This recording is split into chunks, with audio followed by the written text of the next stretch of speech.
Bismillahirrahmanirrahim. Assalamualaikum warahmatullahi wabarakatuh. Alhamdulillah. Alhamdulillahilladzi anzala sakinah fi qulubil mu'minin wa asyhadu an la ilaha illallah wahdahu la syarika lah. Iyyahu na'budu wa iyyahu nasta'in. Wa asyhadu anna Muhammadan 'abduhu wa rasuluh al-mab'utsu rahmatan lil 'alamin. قال الله تعالى في القرآن الكريم أعوذ بالله من الشيطان الرجيم يا أيها الذين آمنوا اتقوا الله حق تقاته ولا تموتن إلا وأنتم مسلمون يا أيها الناس اتقوا ربكم الذي خلقكم من نفس واحدة وخلق منها زوجها وبث منهما رجالا كثيرا ونساء واتقوا الله الذي تساءلون به والأرحام إن الله كان عليكم رقيبا يا أيها الذين آمنوا اتقوا الله وقولوا قولا سديدا يصلح لكم أعمالكم ويغفر لكم ذنوبكم ومن يطع الله ورسوله فقد فاز فوزا عظيما أما بعد فإن أصدق الحديث كتاب الله وخير الهدي هدي محمد صلى الله عليه وسلم وشر الأمور محدثاتها وكل محدثة بدعة وكل بدعة ضلالة وكل ضلالة في النار. Ikhwatal iman, rahmatullah, segala puji bagi Allah yang telah memberikan kita nikmat iman. Salawat salam tidak lupa kita sampaikan kepada Nabi kita Muhammad sallallahu alaihi wasallam, kepada keluarganya, para sahabatnya, dan kepada umatnya dan orang-orang yang istiqamah di jalannya. Saudara kaum muslimin Allah, tidak salah kami mengucapkan taqabbalallahu minna wa minkum. Semoga Allah SWT menerima amal-amal ibadah kita selama bulan Ramadan. Karena bulan Ramadan adalah bulan yang istimewa bagi orang-orang yang beriman. Saudara kaum muslimin rahimahullah, di dunia ini manusia berjalan di banyak jalan. Ada yang mengejar dunia, ada yang mengejar popularitas, ada yang hidup tanpa arah. Namun seorang mukmin, ya ikhwanallah, ia berjalan di satu jalan yang jelas. Itu jalan menuju Allah Subhanahu wa taala. Tentunya Allah, dalam perjalanan kita menuju Allah Subhanahu wa taala, kita harus tahu rute-rutenya perjalanan itu. Jalan mukmin adalah jalan wahyu, bukan kemauan kita yang kita ikuti. Ketika Allah Subhanahu wa taala berfirman, Qul innani ala bayyinatin min Rabbi. Katakan Muhammad, sesungguhnya aku berada di atas bukti yang nyata dari Rabbku. Di sini Allah SWT mengarahkan Nabi-Nya mulia SAW untuk menentukan jalan yang Allah telah tetapkan. Bahkan Allah mengatakan Qul hadhihi sabil. Ya, inilah jalanku. Fattabi'u. Ya, ini jalan yang lurus.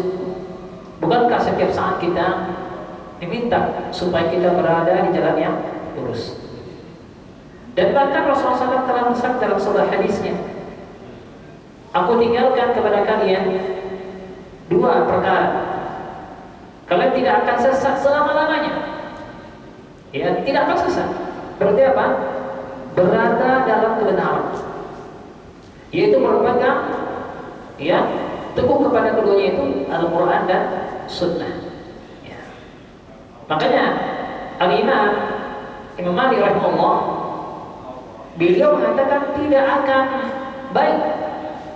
baik generasi akhir umat ini kecuali dengan apa yang membuat baik generasi awalnya. Ini maknanya apa? Jalan mukmin bukan ikut perasaan, bukan ikut mayoritas, tapi ikut dari wahyu. Ya, makanya ikutlah. Orang mukmin harus konsisten mengikuti wahyu yang Allah berikan. Coba lihat ketika yang awali Al-Quran surah Al-Baqarah, Allah mengatakan dzalikal kitabu la raiba fihi hudan lil muttaqin. Ini Al-Quran hadir kepada Anda yang tidak ada keraguan sedikit pun padanya. Ia menjadi sumber hidayah bagi orang-orang yang bertakwa, menjadi petunjuk. Berarti apa? Orang mukmin Hidupnya bukan perasaan, tetapi ikut apa yang diwahyai Allah SWT. Ikut arah yang telah ditentukan oleh Allah SWT. Ya.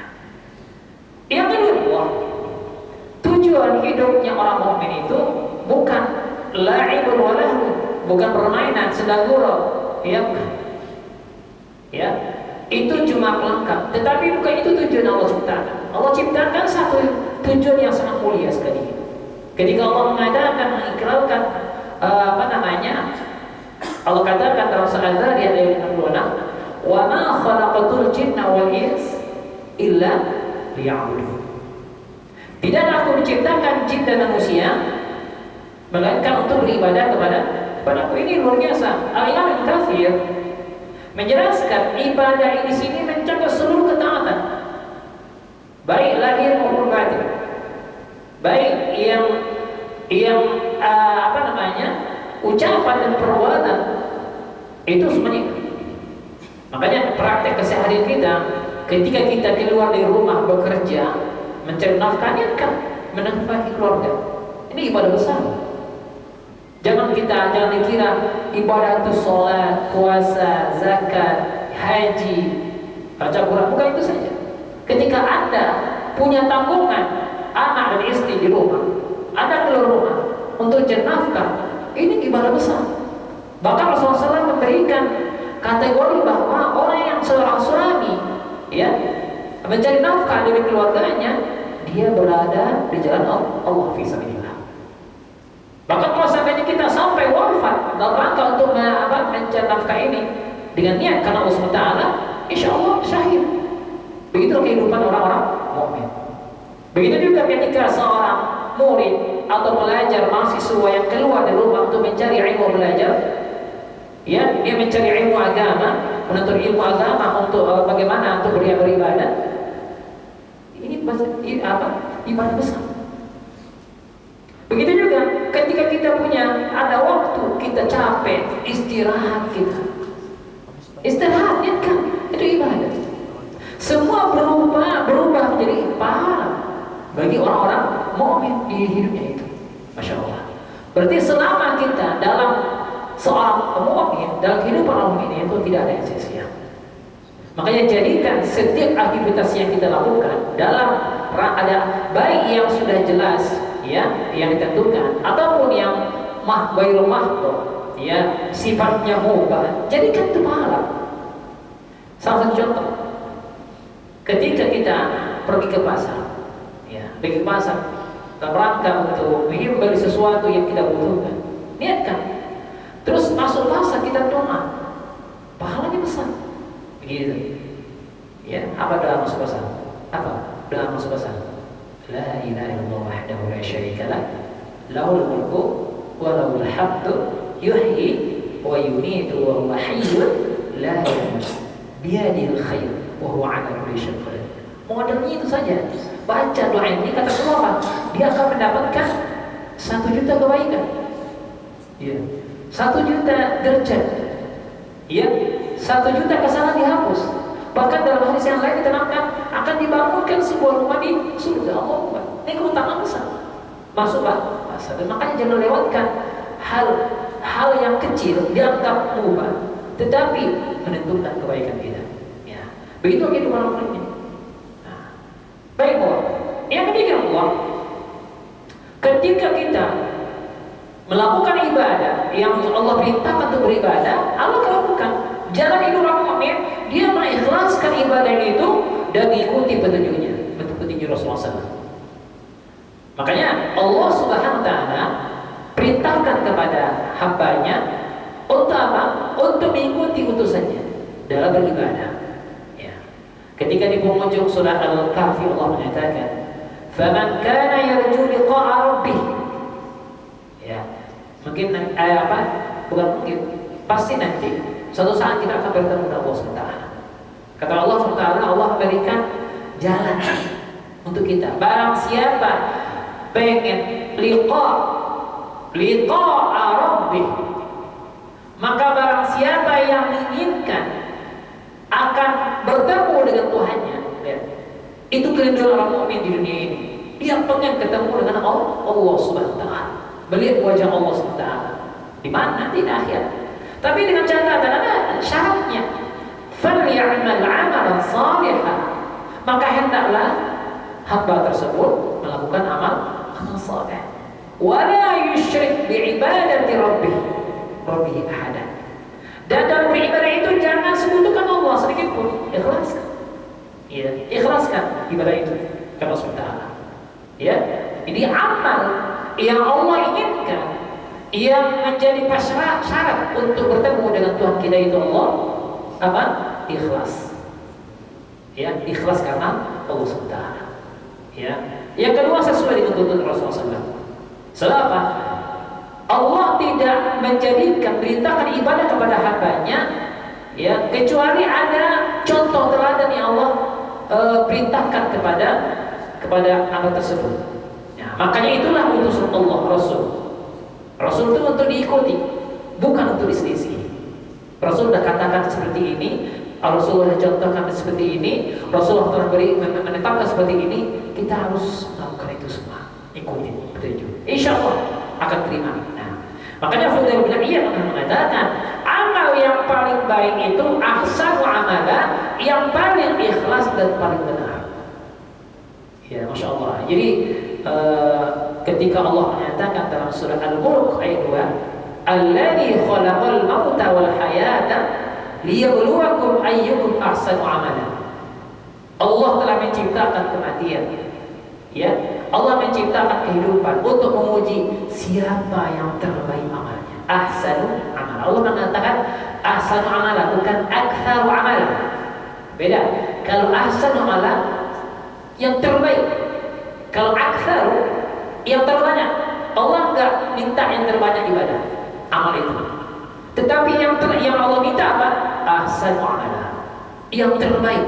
Yang terbaik ternyata para ulama memberikan arahan kepada kita apa itu?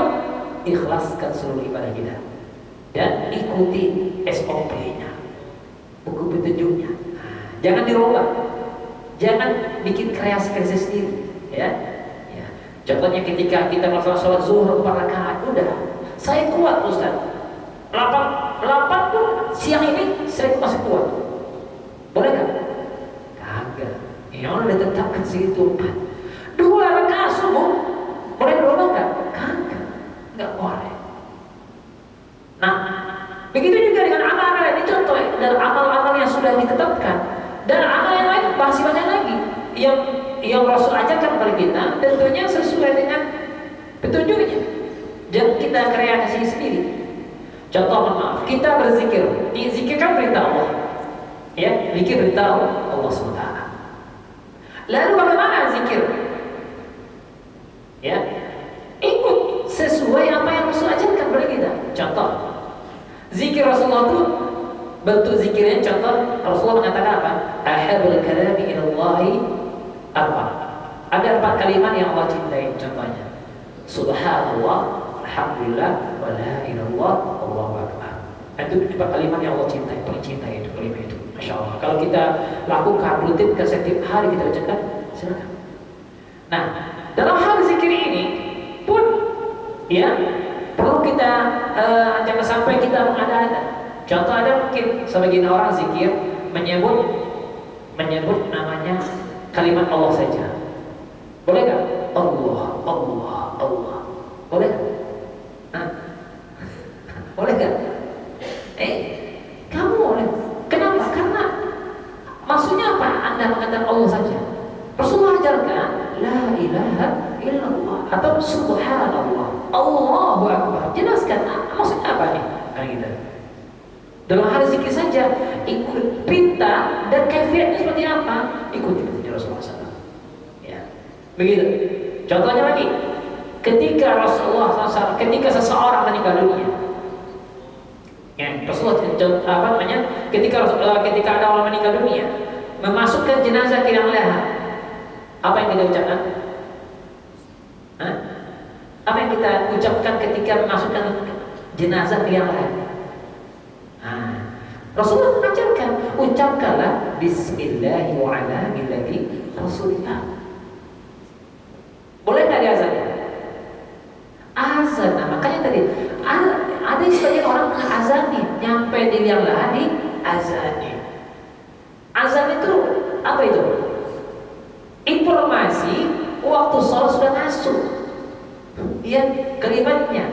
Terus yang kedua, yang azan itu fungsinya itu orang hidup, orang mati. Nah kan nggak jelas. Nah itu tadi, itu maksudnya sih. Ketika kita melakukan ibadah itu harus mengikuti petunjuk Rasulullah. Begitu juga contohnya lagi ibadah yang tentang salawat. Salat itu baik ibadah. Karena Allah perintahkan, Innallaha wa malaikatahu yusholluna 'alan nabi, ya ayyuhalladzina amanu shallu 'alaihi wa sallimu taslima. Bersalawat. Allah perintahkan salawat para beriman. Lalu para sahabat bertanya, ya Rasulullah, kami mengucapkan apa? Allah perintahkan mengucapkan salam kepada kami tahu. Assalamualaikum ya Rasulullah. Nah, tapi kami belum tahu bagaimana bersalawat kepadamu. Maka Rasulullah mengajarkan para sahabat ketika itu, Qul Allahumma sholli ala Muhammad wa ala ali Muhammad kama shallaita alaihi. Terus gitu. Nah, itu caranya. Begitulah ibadah itu. Nah, yang keempat, jalannya hidup orang mukmin itu antara dua keadaan. Dia harus memiliki dua sayap. Ada sifat yang seharusnya dia miliki apa? Sabar dan syukur. Nah, sabar dan syukur. Maka Rasulullah mengatakan apa? Ajaban li amril mu'min. Sungguh menakjubkan perkara orang mukmin itu. Nah, dia nikmat, ketika dia diberikan nikmat, dia bersyukur atas nikmat tersebut. Digunakan kenikmatan itu di dalam ketaatan. Ya, dia tak kufur nikmat. Dia bersyukur atas nikmatnya itu. Ya, dan itu kebaikan. Terus ketika mendapatkan ujian musibah, ya dia bersabar. Itu sudah otomatis hidup orang mukmin itu begitu. Makanya ketika dapat musibah harus bersabar. Ketika mendapat nikmat harus bersyukur. Keduanya bernilai pahala. Pahala orang sabar dan pahala syukur itu luar biasa. Ya. Dan syukur sabar ini adalah gambaran peta hidup orang mukmin di setiap saat. Ya. Makanya betul kata Rasulullah, tidak ada yang dimiliki, ya tidak bisa dimiliki kecuali hanya orang mukmin saja, orang beriman. Sabar dan syukur. Ya. Makanya ketika kita belum sabar, minta sabar.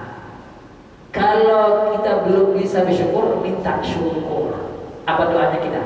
Hah? Kalau kita sabar, doanya apa? Rabbana afrigh alaina sabra. Minta syukur. Apa? Hah? Allahumma a'inni ala dzikrika wa syukrika wa husni ibadati. Ya Allah, bantu aku supaya berzikir kepadamu, bantu aku supaya bersyukur atas nikmat yang Kau berikan. Gitu ya, Masya Allah. Nah, makanya orang-orang yang bahagia itu orang yang syukur dan sabar. Dan itulah jalan hidup orang mukmin. Beginilah kehidupan jalannya orang-orang mukmin. Dahulu ada seorang ulama besar, Ahmad bin Hanbal. Itu diuji dengan penjara dan cambukan. Namun beliau mengatakan apa? Bagaimana aku tidak sabar? Padahal aku tahu itu semua dari Allah SWT. Tuh ya, hatinya tenang walaupun dalam kondisi cambuk. Karena bermasalah. Masalahnya dapat ujian dari penguasa tersebut memaksa Imam Ahmad untuk mengatakan Al-Quran adalah makhluk. Padahal bukan makhluk. Al-Quran itu kalam Allah. Imam Ahmad bin Hanbal teguh pendirian terhadap keyakinan itu. Al-Quran adalah kalam Allah, bukan makhluk. Akhirnya apa? Dia dipenjara, dicambuk, bahkan melemah tubuhnya, lumpuh tubuhnya. Sabar. Apa yang dia bilang? Bagaimana aku tidak sabar? Padahal aku tahu ini semua dari Allah SWT. Dan ujian itu, ini belum semua apa? Kalau ujian umat terdahulu, luar biasa. Coba kita lihat dalam Al-Quran ketika Allah mengatakan apa? Abhasibatum an tadkhulul jannah walamma ya'tikum mathalul ladzina khalau min qablikum. Apa kamu mengira masuk surga begitu saja, belum datang ujian yang menimpa umat terdahulu sebelum kalian? Gimana ujian umat terdahulu? Coba kita lihat bagaimana digergaji tubuhnya, kepalanya, Udah luar biasa. Nabi Zakaria diuji, dibelah, ya, dibelah dua, digergaji oleh kaumnya sendiri. Allah Akbar. Nah, itu uji-ujian dia. Begitu juga keluarga Yasir, Yasir,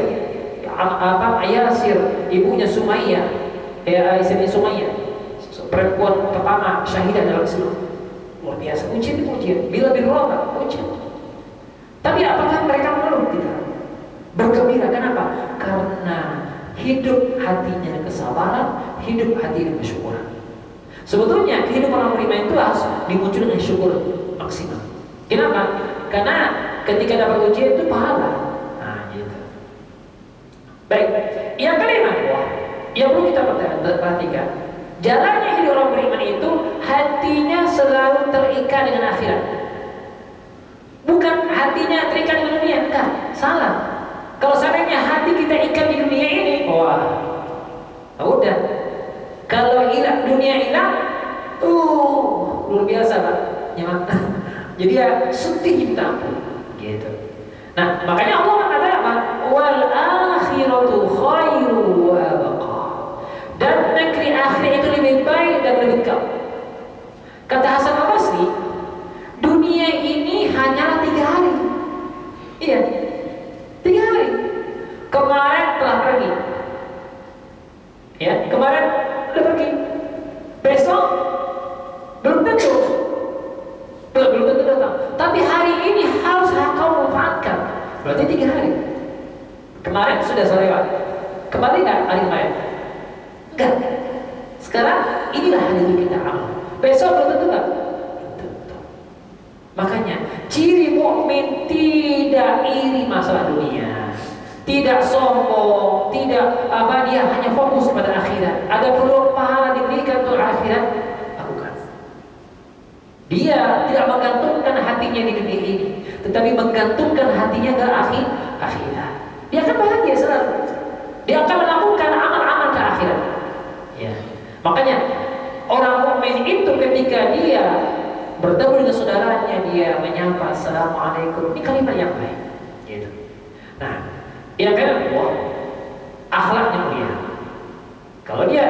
Kalau sudah akhirat menjadi orientasinya, insya Allah dia akan muncul akhlak yang mulia. Rasulullah mengatakan apa? Mukmin yang paling sempurna imannya adalah yang paling baik akhlaknya. Maka terutama kalau kita punya istri dan anak, lembutlah sama keluarga dan keras. Ya, kadang-kadang ada nggak anak mengatakan gini, kalau bapaknya sudah keluar rumah, alhamdulillah bapak udah pergi. Kenapa? Karena selama di rumah bapaknya kayak harimau. Jadi anak takutan. Pas bapaknya keluar, girang dia. Nah, jangan begitu. Berarti apa? Ada pertanyaan dengan apa? Kenapa anak wahai bapak, ayah? Ya, makanya Rasulullah mengajarkan kelembutan, terutama pada istri kita. Ya, terus jujur dalam usaha, menjaga lisan. Nah, ini hal itu. Maka inilah jalan hidupnya orang-orang mukmin. Nah, yang terakhir, jalan ini penuh ujian. Makanya Allah mengatakan apa? Ahasiban nas ayyusraku ayyaqulu amanna. Tidak ada iman tanpa ujian. Jadi kalau kita mengaku orang beriman, pasti setiap saat mendapatkan ujian demi ujian. Ujian itu dalam rangka apa? Untuk menaiki derajat kita di sisi Allah Subhanahu wa taala. Nah, nanti di akhirat itu nanti ada orang-orang yang tingkatannya tinggi di surga nanti tingkatannya itu. Kenapa? Karena dia melakukan Allah berikan ujian demi ujian dan dia sabar sama ujian itu. Nah, makanya ini yang penting. Dan ending kehidupan orang beriman surga.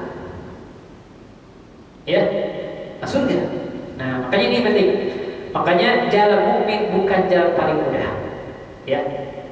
Jalan paling ramai, jalan paling cepat kaya, enggak. Jalan orang mukmin penuh dengan keimanan, penuh dengan tangisan malam, penuh dengan kesabaran, kesyukuran, dan hatinya terikat dengan akhirat. Begitulah kehidupan orang-orang mukmin. Nah, saat ini manusia Lihat waktu kita semakin cepat. Gampang sekali informasi dan sebagainya, gampang sekali iman tercopot. Ya, rontok amal ibadah kita gampang rontok. Ya, karena dunia ini semakin hari semakin ujiannya semakin dahsyat sekali. Kalau kita tidak persiapkan hidup kita jadi mukmin yang sejati, tidak ikuti jalan-jalan yang Allah bentangkan untuk kita, ya, tidak tahu bagaimana yang bahagia itu seperti apa, ya, maka kehidupan ini akan berakhir dengan kesengsaraan. Makanya beginilah jalannya hidupnya orang-orang mukmin. Semoga Allah SWT memberikan taufik kepada kita supaya kita berada dalam jalan yang ridha Allah SWT, dan kehidupan kita ini ya penuh dengan ujian. Maka semoga Allah berikan kesabaran dan istiqomah kita sampai kita meninggal dunia yang fana ini. Terakhir kami sampaikan, pasca Ramadan seharusnya kita harus meningkat beribadah, mempertahankan ibadah kita selama Ramadan. Kalau kita rajin sholat malam, ya, kalau kita rajin berpuasa di siang hari, rajin baca Al-Quran, rajin berinfak, rajin berzikir dan sebagainya, ya, maka lakukanlah kembali, pertahankan itu, ya, pasca Ramadan. Ini ciri khas kalau amal kita diterima Allah SWT. Nah, itu harapan kita. Mudah-mudahan apa yang kita sampaikan ini menjadi bermanfaat untuk kita semua dan bisa kita lakukan dalam kehidupan kita sehari-hari. Demikian, subhanallah wa bihamdihi, asyhadu an la ilaha illa anta, astaghfirullah.